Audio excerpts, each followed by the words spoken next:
同大家講啦，黃種講軍事，今日講坦克對戰。呢個坦克對戰咧有3種階段，每一種咧會一路咁遞升嘅。第一種就係話我唔喐，敵方唔喐，距離3公里，我做主動嘅話咧，對方一定俾我打中。第二種我唔喐，你喐，但係我係在暗你在明，我可以追蹤你，然之後打中你。呢種咧大概命中率90%嘅，頭先100%。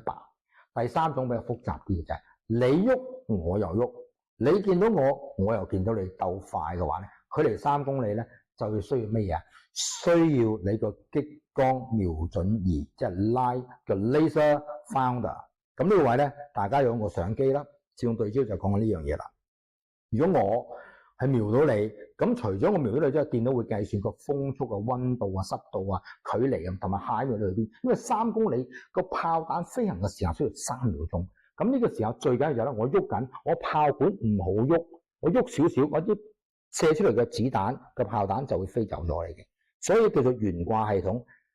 大家去 YouTube 度睇翻啲片，就係話咧，高速行進嘅坦克上面擺咗一啲炮管，擺咗一啲啤酒，佢係冇喐過嘅。所以保證打中你，全世界得4架坦克做到嘅啫。想知邊4架？問我啊！